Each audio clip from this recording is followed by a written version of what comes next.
We all know IShowSpeed is one of the best streamers in the world.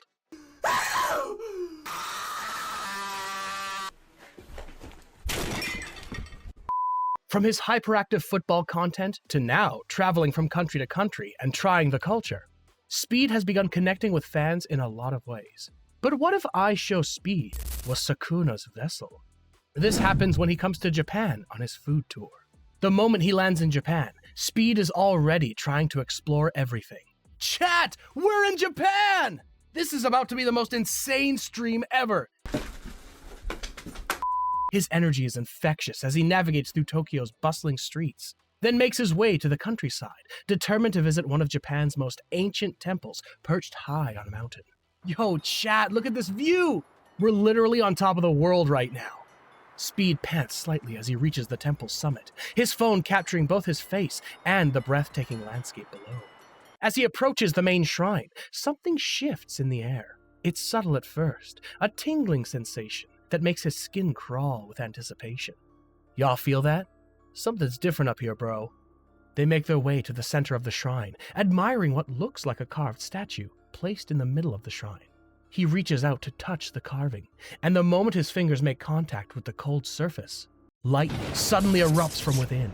Blue-white electricity dances across Speed's skin, his hair standing on end as raw, untamed power courses through his veins.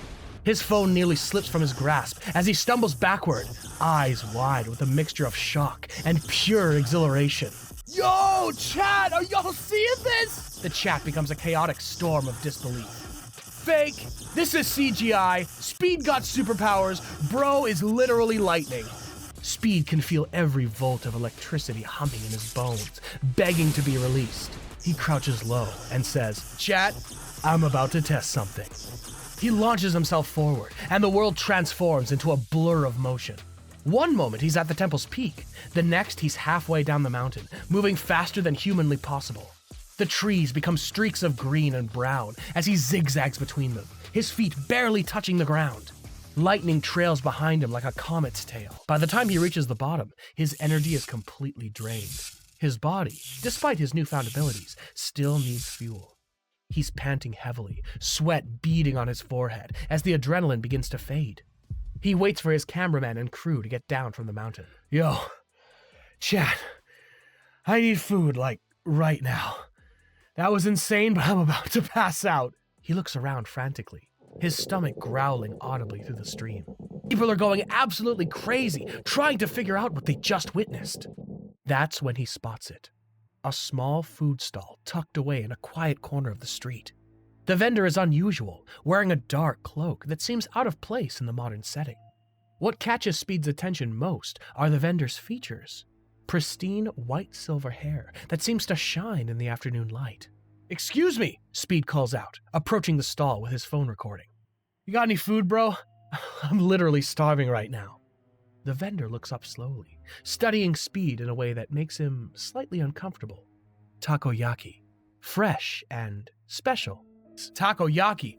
Yo, chat, we're getting authentic Japanese street food. This is what I'm talking about. He doesn't notice the slight smile that crosses the vendor's lips, a smile that doesn't quite reach the eyes. The vendor prepares the takoyaki within minutes. "Here," the vendor says, offering the plate with both hands. Speed doesn't hesitate. He's always been adventurous with food, especially when streaming.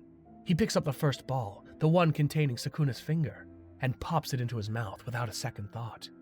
For a moment, nothing happens. He chews thoughtfully, nodding in approval.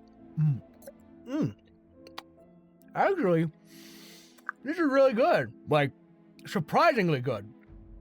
There's this weird aftertaste, but then it hits him. Waves of cursed energy crash through his system, mixing with his newly awakened lightning abilities in a way that sends shockwaves through his entire being. His vision blurs, reality seeming to shift and twist around him. Chat? Something's happening! His voice cracks with panic as he feels something else stirring within his consciousness. Dark markings spread across his face, like tattoos coming to life. For a moment, it's not Speed looking back at the camera. It's something far older and infinitely more dangerous.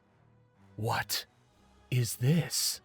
The voice that comes from Speed's mouth isn't his own. Sukuna, the king of curses, has awakened within this strange new vessel.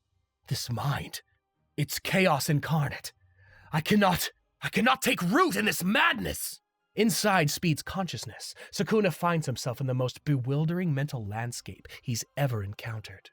Instead of the usual dark, organized chambers of a human mind, he's confronted with a swirling tornado of random thoughts, memes, song lyrics, and streaming content. It's like trying to build a house in the middle of a hurricane. What manner of vessel is this? Where is the structure? The order? How does this human function with such mental chaos? Speed's natural state of mind, jumping from thought to thought, reacting to everything with boundless energy and zero filter, creates a psychological environment that even the king of curses finds impossible to navigate, let alone control. The markings on Speed's face flicker and fade as he regains control, his consciousness. He blinks rapidly, looking around in confusion. Yo, chat, did y'all see that? I'm literally built different. I don't know what just happened, but I felt that power. He flexes dramatically, completely unaware that he's just become the vessel for one of the most dangerous entities in existence. Within hours of his stream going viral, mysterious figures in dark clothing appear at his hotel. They don't knock. They simply walk through the walls like they don't exist. Darren Watkins Jr., we need to talk. Speed nearly drops his phone mid-stream. Yo! How did you just... This man just walked through the wall like it's nothing! And within minutes, Speed finds himself at Tokyo Jujutsu High. The man introduces himself as Satoru Gojo, still streaming to his bewildered audience of now 200,000 viewers who think this is the most elaborate prank in internet history.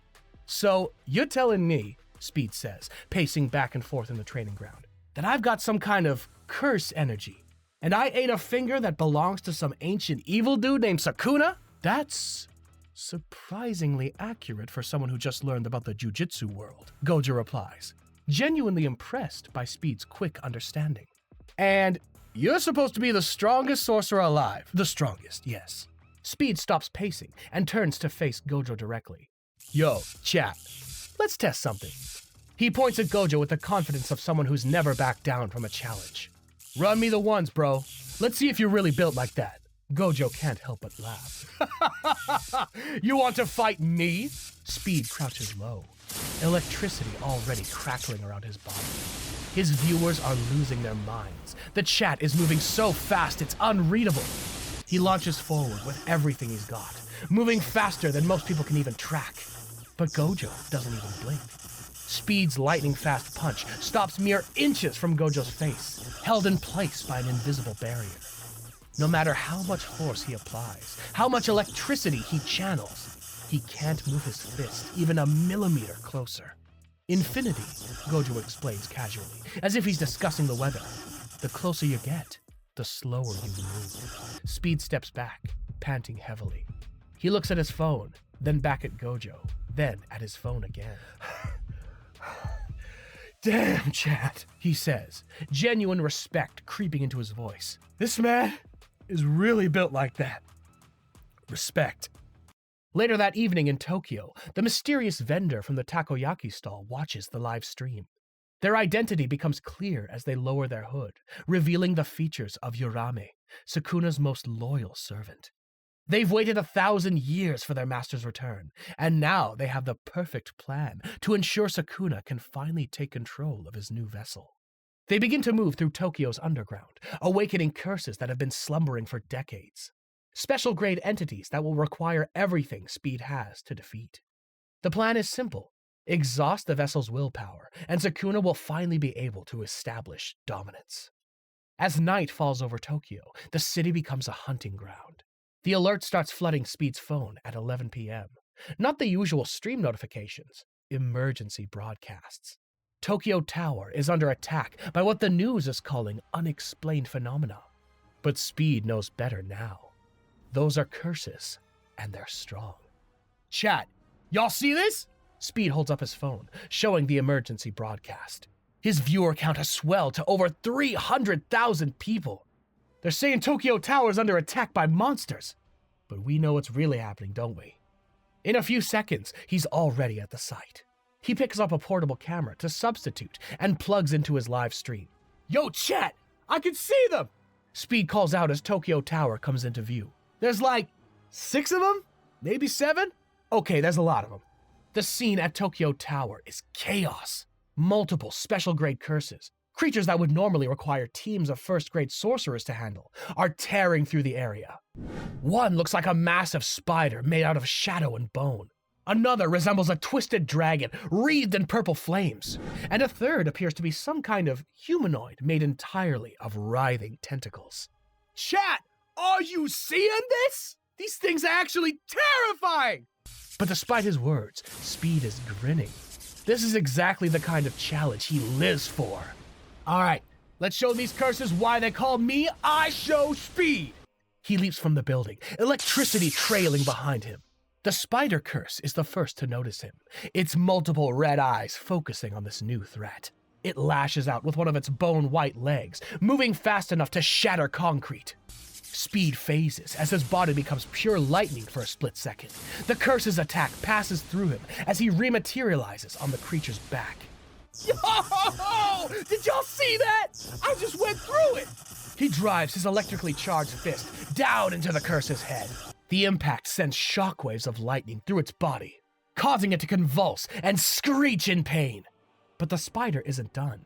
It rolls, trying to crush Speed beneath its massive bulk. Speed responds by running up its leg and launches himself into the air, spinning like a drill with lightning spiraling around him. Lightning punch! He shouts, driving its fist down with everything he's got. The curse explodes in a shower of purple. Yo-ho-ho! One down, chat! The dragon curse roars, breathing a stream of purple fire that would melt steel. Speed runs straight at it, weaving between the flames like they're standing still. His lightning-enhanced reflexes let him see the gaps in the attack pattern, and he exploits them ruthlessly.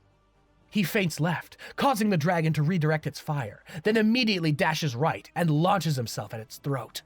His electrified tackle sends both of them crashing through a nearby building. Inside the structure, Speed bounces off the walls, ceiling, and floor. The dragon tries to follow his movements, but Speed is too fast, too unpredictable. He strikes from above, then below, then from various angles. Chat, this is actually insane. I'm literally bouncing around like a pinball. He drives his elbow into the dragon's spine, sending a massive surge of electricity through its nervous system. The creature seizes up, paralyzed.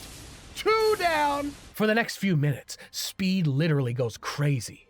When the smoke clears, Speed is standing in a crater, panting heavily. Yo! Chat! Did y'all see that? Speed raises his arms in victory, but the celebration is short-lived. The fight has taken everything out of him. His legs are shaking, his vision blurry, and his lightning flickering weakly around his body. Damn, chat. Whew! I feel really tired. He stumbles, catching himself against a piece of rubble. That was actually harder than I thought. His viewer count has hit 500,000, the highest it's ever been. The chat is moving so fast, but he doesn't read it. I think I need to rest for a sec. His willpower, usually unbreakable, is completely drained. For the first time since eating Sukuna's finger, his mental defenses are down, and in the depths of his consciousness. Finally! Sukuna's voice echoes through Speed's mind, stronger than it's ever been. It's quiet around here. The change is immediate and terrifying. The lightning around Speed's body shifts from blue-white to deep red. What is this cursed technique? Sukuna holds up the phone, studying the stream with genuine confusion. These lights, these moving symbols, what manner of sorcery allows for this? The chat has gone absolutely insane. Sukuna watches the text scroll by, his mind trying to process this unprecedented form of sorcery. He accesses Speed's memories, sifting through a lifetime of experiences in seconds. Modern technology, streaming culture, social media, video games, memes. It's like downloading an entire civilization's worth of information directly into his consciousness. Ah, Sukuna says, understanding. Just then, Sukuna turns around to see. It's been far too long, Master. Yuromi, Sukuna acknowledges, with genuine pleasure in his voice. And you brought company. How thoughtful of you to prepare for my return. We have been patient, Master, Urami replies, still kneeling. But now that you have a suitable vessel, we can begin reclaiming what was always yours. Sukuna's smile widens. The stream is still running, broadcasting this moment to 500,000 viewers who are witnessing the return of the most dangerous being in Jujutsu history. Indeed, Sukuna says, his voice carrying promises of chaos and destruction. This world has changed much since my last reign. Perhaps it's time they remembered why I'm called the King of Curses. And that concludes today's What If scenario. The fact is, if Sukuna ever took over Speed, he would be too hyper to let the King of Curses take control. It wouldn't be intentional, it would be who he is. Anyway, let us know in the comments, how do you think this will go? Also, don't forget to hit the like button, subscribe, and check out the channel for more videos like this one. Until next time.